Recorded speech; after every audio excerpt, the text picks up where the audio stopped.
अब आपको ब्रह्म ज्ञान करने में क्या पड़ेगा?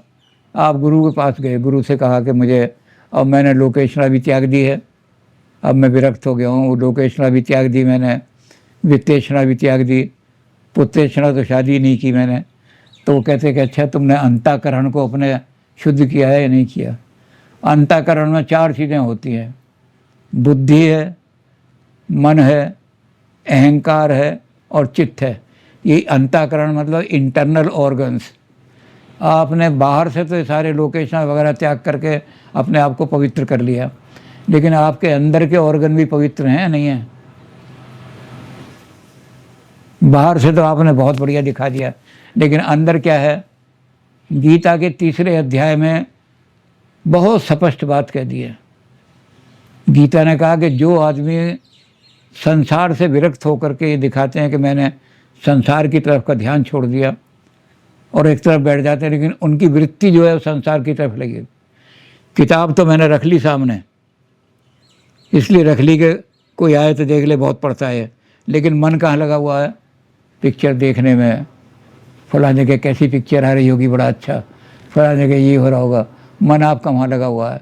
तो उस शंकर ने कहा कि वो लोग पाखंडी हैं, वो हर तरह के पाखंड करने वाले, और पाखंडी को कभी भी चैन नहीं मिलता, जो पाखंडी लोग होते हैं। तो ऐसी शंकराचार्य ने कहा है कि बाहर को तो आपने शुद्धि कर ली और अंतःकरण शुद्ध हुआ नहीं, तो आप ब्रह्म ज्ञान कैसे प्राप्त कर लोगे? तो उन्होंने कहा महाराज फिर अंतःकरण की शुद्धि के रास्ते बताओ। तो अंतःकरण की शुद्धि के रास्ते इन्होंने कहा कि 4 चीज़ें हैं, वो आपके चारों अंतःकरण के अंग जो उनको शुद्ध करती हैं। पहली चीज़ क्या बताई? सबसे पहली चीज़ है कि नित्यानित्य वस्तु विवेक, सत्यासत्य वस्तु विवेक। क्या चीज़ नित्य है और क्या चीज़ अनित्य है। अनित्य को पकड़ो, नित्य को छोड़ो, नित्य को पकड़ो, अनित्य को छोड़ो। जो नित्य रहने वाली है क्या है? आपकी कीर्ति नित्य रहने वाली है, आपका जो अच्छा शुभ कर्म है वो नित्य रहने वाले हैं, पैसा नित्य रहने वाला नहीं है। तो आपने पैसे के कारण से क्या किया कि कोई शुभ कर्म भी नहीं किया, कीर्ति, अरे बदनामी होते, अगर जूते खा के भी मुझे पैसे मिल जाए तो मैं चिंता नहीं करता। तो ये आपने क्या किया कि नित्य के कारण से अनित्य को त्याग दिया, तो हमेशा आपकी निंदा ही होगी, कभी आपका अंदर का हिस्सा पवित्र नहीं होगा, वो लालच में फंसा रहेगा। तो पहली चीज़ क्या है कि नित्यानित्य वस्तु विवेक। फिर सत्यासत्य वस्तु विवेक, कौन सी चीज़ हमेशा रहने वाली है और कौन सी राम नाम सत्य है। एक यहाँ हमारे यहाँ थे एक बहुत बड़े प्रवक्ता, उनका यहाँ 7 अक्षर में आश्रम था, तो अपना प्रवचन करने के लिए आए, कहने हम ये सिद्ध करेंगे कि संसार ही सत्य है। तो भाषण वाचन दे के सारा कर गए कि सारा संसार सत्य है, जगन मिथ्या नहीं है। तो चले गए। 10-12 दिन बाद क्या हुआ कि वहाँ पता लगा कि उनके गुरुजी जो थे, जो गद्दी पे जिनका वो प्रचार किया करते थे, उनकी मृत्यु हो गई। तो अब इसलिए कि भाई बहुत बड़ा आश्रम है, वहाँ गए हम, तो वहाँ क्या हुआ, उनके गुरु की अर्थी रखी हुई, और जब वो उठाने लगे तो उन्होंने कहा राम नाम सब। मैंने कहा महाराज जी एक बात सुनो, ये राम नाम सत्य क्यों कहा आपने? कहते यही है राम नाम सत्य है। मैंने कहा नहीं, ये कहो ब्रह्मानंद सत्य है, ये कोठी सत्य है, ये मेज सत्य है जिस पर वो बैठते थे। भाई क्या कर रहे हो तुम, बेवकूफ़ी की बातें कर रहे हो। मैंने कहा आप तो कह रहे थे कि सारा जगत सत्य है और आज राम नाम सत्य रह गया। तो सत्य और असत्य में भेद करने वाला आदमी भी होना चाहिए। कुर्सी सत्य नहीं है, मेज सत्य नहीं है, राम नाम सत्य है। अंत में यही कहना पड़ता है राम नाम सत्य है। तो सत्य में और असत्य में जो आदमी भेद कर लेता है, नित्य और अनित्य में जो आदमी भेद कर लेता है, उसकी बुद्धि शुद्ध हो जाती है। 4 ही चीज़ें हैं ना, बुद्धि है, अहंकार है, तो बुद्धि उसकी बिल्कुल शुद्ध हो गई। अब दूसरी चीज़ आ गई, क्योंकि हमारा मन जो है ये संसार की तरफ को भागता है और संसार में भोग की तरफ को भागता है। तो दूसरा क्या चीज़ है, इहम उत्तरार्थ, भोग विलास, इनका त्याग करो। यहाँ इस संसार में भी मुझे खूब सुख मिलना चाहिए, भोग मिले खूब, और स्वर्ग में भी उत्तरार्थ, स्वर्ग में भी मैं इसलिए जाना चाहता हूँ कि वहाँ खूब भोग वस्तुएं मिलती हैं, सारा भोग करने के लिए, बड़ी बड़ी बढ़िया चीज़ें। तो आप भोग की इच्छा से स्वर्ग को प्राप्त करते हो। आप क्या करते हो? जोहद के बदले खुल्द की हूरें। मैं इसलिए जोहद कर रहा हूँ, ये माला जो जप रहा हूँ इसलिए जप रहा हूँ कि स्वर्ग में हूरें मिलेंगी मुझे। तो कहते ये तिजारत है। तिजारत मत करो भगवान के साथ, पूजा करनी है तो शुद्ध हृदय से करो बिल्कुल। तो भोग की वृत्ति आपके अंदर नहीं आनी चाहिए। जो भी मैं काम कर रहा हूँ इसका अंत में मुझे सुख मिले या दुख मिले कोई मतलब नहीं। तो आपको दूसरा काम ये करना पड़ेगा कि इहम माने इस दुनिया में, और उत्तरार्थ स्वर्ग में भोग का त्याग, भोग की इच्छा जो है वो त्यागनी पड़ेगी।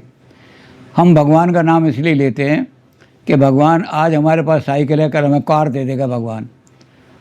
तो ये जो हम भगवान का नाम जो लेते हैं ये इसलिए नहीं लेते कि हमारी भगवान में कोई श्रद्धा या कुछ आस्था, इसलिए कि कल हमें भोग करने के लिए अच्छी चीज़ मिल जाएगी। तो भोग वृत्ति जो है इसको त्यागना पड़ेगा। हमने पूजा करनी थी, भगवान की नाम लेना था, ले दिया, मिले या ना मिले कुछ बात नहीं। और स्वर्ग में हम किस लिए जा रहे हैं? यहाँ हमें बढ़िया बढ़िया माल मिलते हैं खाने के लिए, और सुना है स्वर्ग में तो जो सारी चीज़ें हैं, शहद मिलेगा, शहद की नदियाँ बह रही हैं, दूध की नदियाँ बह रही हैं स्वर्ग के अंदर। तो वहाँ जो भोग मिलेंगे बढ़िया बढ़िया, स्वर्ग के फल मिलेंगे खाने के लिए, वो बढ़िया बढ़िया फल। बढ़िया स्वर्ग में कोई चीज़ ऐसी नहीं है जो दुखद हो, यानी मिर्च नहीं मिलेगी स्वर्ग में, खटाई नहीं मिलेगी स्वर्ग में जो दुख देने वाली हो। तो सब चीज़ें ऐसी मिलेंगी। और यहाँ हम कम डांस वांस देखने जाते हैं तो बहुत पैसे खर्च करते हैं और 1-2 घंटे में ही थक जाते हैं। वहाँ अप्सराएं नाच रही होंगी स्वर्ग के अंदर, खूब नाच देख। तो ये भोग वृत्ति इहम और उत्तरार्थ दोनों जगह भोग की वृत्ति त्यागनी पड़ेगी। हमें भोग नहीं चाहिए, हम भोग नहीं चाहते हम। तो ये भोग वृत्ति को त्यागनी पड़ेगी। ये जब भोग वृत्ति त्याग देंगे आप तो आपका मन जो है बिल्कुल पवित्र हो, क्योंकि मन जो है भोग की तरफ भागता है। ये भोग की वृत्ति दूर करते ही आपका मन शुद्ध हो गया, पवित्र हो गया बिल्कुल। अब आपको तीसरा काम क्या करना पड़ेगा?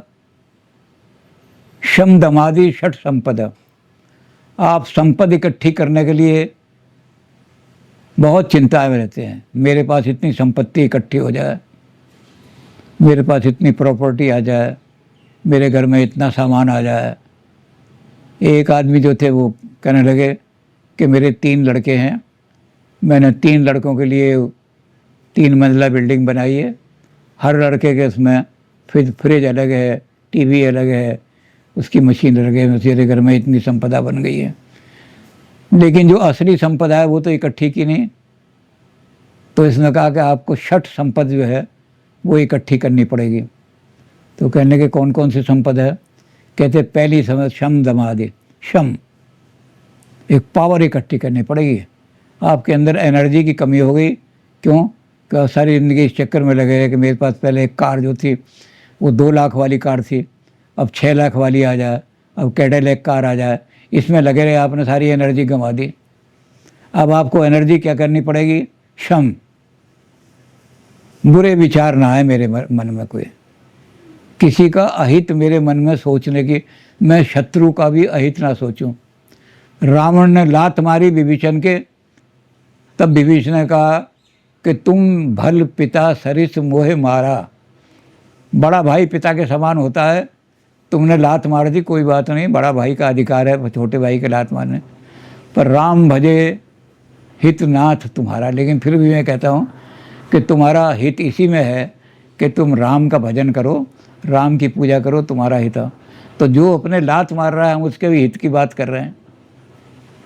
तो शम का मतलब है किसी की बुराई हमारे मन में बुरा सोच लेना, इसका नाश हो जाए, इसका ये हो जाए, कभी सोचे भी नहीं हो।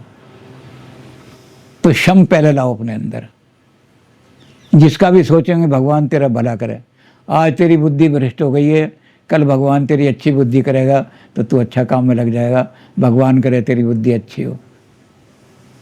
कहने लगे मैंने तो तुझे इतनी गाली दी और तू जो ये कर रहा है। देखो भाई, मैं जिसके पास जो चीज़ होता है वही तो देगा। तेरे पास गंध है, तूने गंध दे दिया। मेरे पास गंध नहीं है, मेरे पास शुभ चीज़ है, मैंने तुझे शुभ चीज़ दे दी। तो तू भी अपने पास शुभ चीज़ लिया, तेरे मुंह से भी गंध खत्म हो जाएगा। भाई जिसके पास जो चीज़ हो वही तो देगी हम। अब उसके पास है ही नहीं कोई अच्छी चीज़, उसके पास तेरे पास गालियाँ ही हैं तो गालियाँ ही देगा तू सबको, और मेरे पास गालियाँ है ही नहीं, मैं कोशिश भी करूँ तो गाली नहीं निकलती मेरे मुंह से। तो शम का मतलब है कि मेरे मनशा वाचा कर्मणा कोई चीज़ ऐसी नहीं होगी, मेरी वाणी से भी ऐसी चीज़ नहीं निकलेगी कि किसी को दुखद हो, और मैं मन में भी किसी की बुराई नहीं सोचूंगा। तो पहली संपत्ति यही इकट्ठी करनी है, शम। दूसरी है दम। ये इंद्रियां जो हैं ये हमें गलत रास्ते पर ले जाती हैं, और ये इंद्रियां जो हैं हमेशा चाहती हैं कि कम से कम परिश्रम करके ज़्यादा से ज़्यादा सुख मिले। इसको कहते हैं हम दो तरह का मार्ग, एक प्रिय मार्ग, एक श्रेय मार्ग। ये इंद्रियां श्रेय मार्ग पर नहीं जाना चाहती, ये घोड़े की तरह से हैं, घोड़ा उधर की तरफ जाना चाहता है जिधर ढलान हो, और जिधर चढ़ाई हो बड़ी दिक्कत पड़ जाती है। घोड़ा क्या, अब तो कार में भी दिक्कत पड़ती है, कार को पहाड़ी पे चढ़ाओगे तो ज़्यादा जोर लगाना पड़ेगा, उसकी स्पीड भी कम हो जाएगी, और नीचे की तरफ तो क्या करोगे, अगर आपने उसका वो बंद भी कर दिया तो अपने आप नीचे आ जाएगी। तो नीचे की तरफ बड़ी सुगमता रहती है। तो इसमें क्या करना पड़ेगा, हमें इंद्रियों को ही करना पड़ेगा कि ऊपर की तरफ चढ़ाना, उत्थान के मार्ग, उत्थान मार्ग की तरफ हमारी इंद्रियां जाएं। अब हमारे हाथों में अगर बल है तो इस बल से हम क्या करें कि दुखियों की रक्षा करें। हमारे पास अगर ज्ञान है तो हम इससे करें कि जो अज्ञानी हैं, जो पढ़े लिखे नहीं हैं, उनको थोड़ा बहुत ज्ञान दे दें, जो गलत मार्ग से। तो हमारे पास जो चीज़ है उसकी ठीक इस्तेमाल करें तो हमारी इंद्रियों का ठीक इस्तेमाल होगा। हमारे पास, हमने वेद से भी कहा है कि हमें 100 साल तक हम जिएँ तो हम अच्छा देखें, अच्छा सुने, बुरी चीज़ हम न सुने।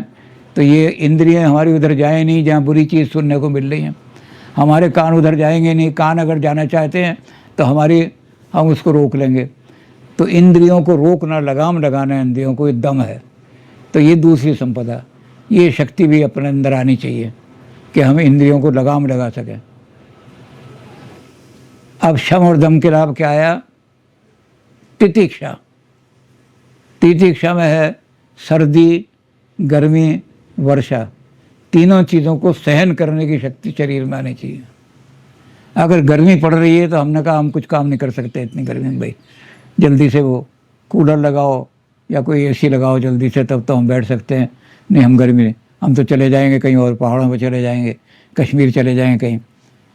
फिर आ गई सर्दी, आ गई तो हमने कहा सर्दी हम सहन नहीं कर सकते भाई, जल्दी से कोई ऐसी चीज़ें लाओ जो सारे कमरे को भी गर्म कर दें, वातावरण को भी गर्म।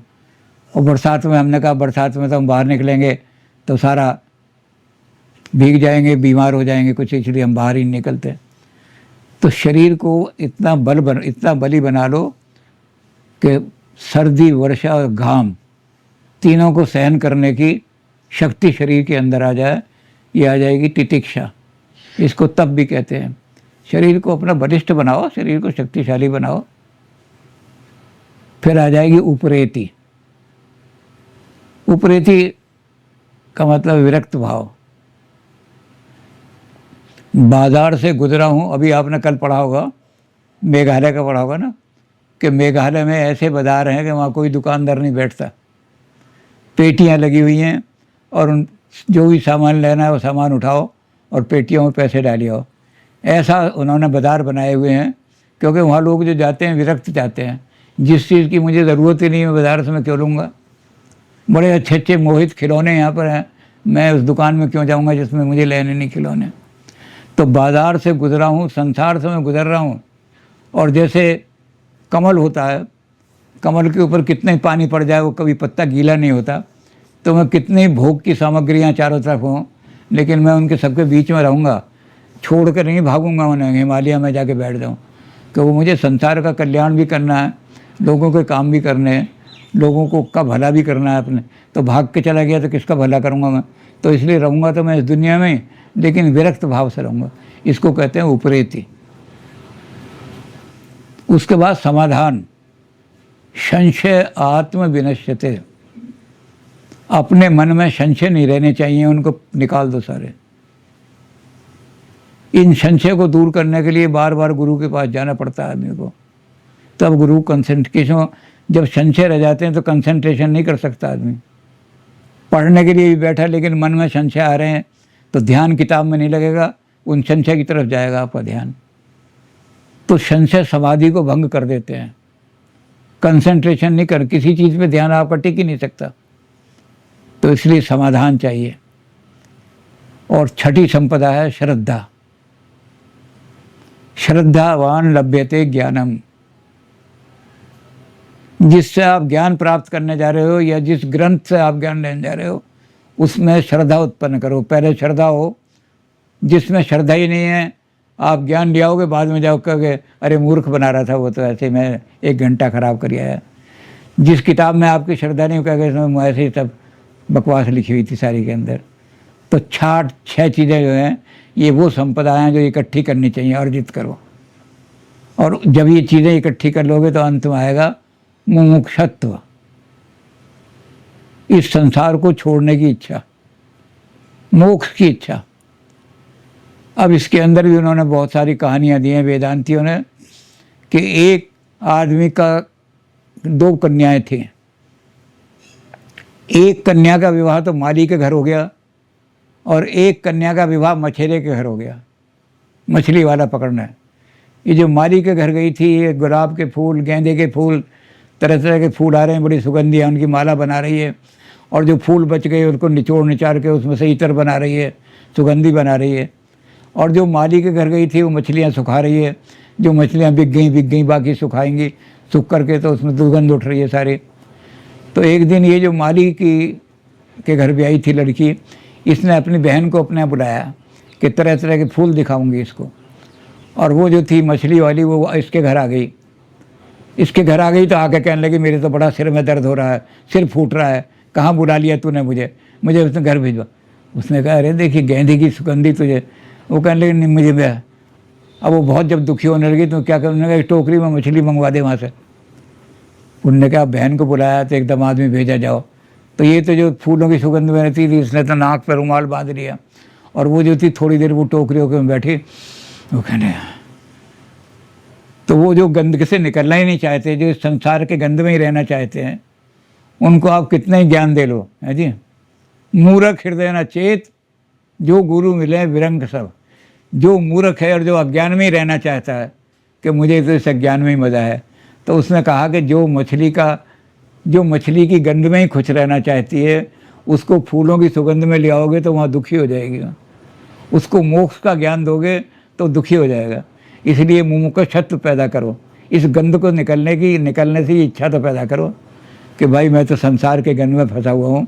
गुरु महाराज किसी तरह से ज्ञान की ज्योत जगा दो मन में, नाम जपेंगे तेरा, मेरे अंदर अंधेरा। गुरु महाराज मेरे अंदर अंधेरा है, तो एक बार ये इच्छा पैदा कर दो मेरे अंदर कि मैं